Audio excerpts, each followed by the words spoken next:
আসসালামু আলাইকুম প্রিয় ভিউয়ার্স। আমি আজকে আমার বাগানের কীভাবে রাত্রে পরাগায়ন করা হয় সেই বিষয়টা সম্পর্কে আপনাদের আলোচনা করব। এটা হাইব্রিড রেড ভেলভেট জাতের ড্রাগন। যদিও বা এই জাতের ড্রাগনে পরাগায়নের প্রয়োজন পড়ে না, তবু আমরা যদি আকাশে বৃষ্টির সম্ভাবনা থাকে অথবা আমরা ফলটাকে স্বাভাবিকের থেকে একটু বড় করতে চাই, সেক্ষেত্রে আমরা যদি অতিরিক্ত পরিমাণে ফুল ফোটে আমরা রাতে পরাগায়নটা করে থাকি। আমরা যে পরাগায়নটা করি এটা প্রধানত ক্রস পরাগায়ন।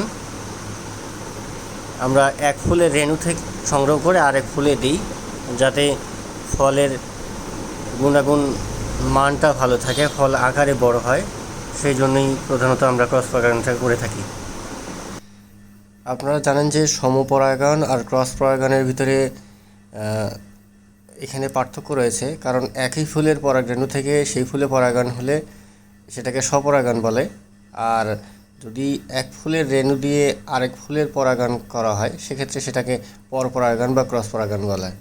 এটাতে ফলের আকৃতি এবং গুণাগুণ ভালো থাকার সম্ভাবনা বেশি, যার কারণেই আমরা এই অতিরিক্ত মাত্রায় ফুল ফুটলে বাগানে তখন এই পরাগায়নটা করে থাকি। অন্যথায় বাগানে অল্প পরিমাণ ফুল ফুটলে সেক্ষেত্রে আমরা পরাগায়ন করি না।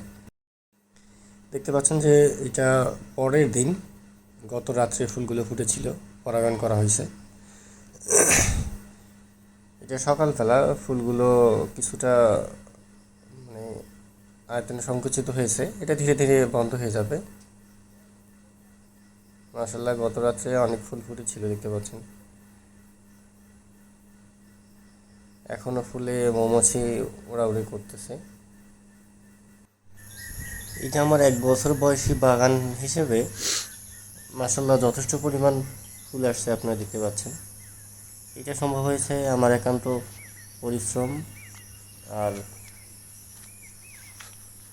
ড্রাগন সম্পর্কে জানার কারণে, যে কোন সময়ে গাছের কী পরিমাণ খাবার প্রয়োজন, কী স্প্রে দিতে হবে, গোড়ায় কী পরিমাণ খাবার দিতে হবে, সেটার মেনটেন্যান্সের উপরেই।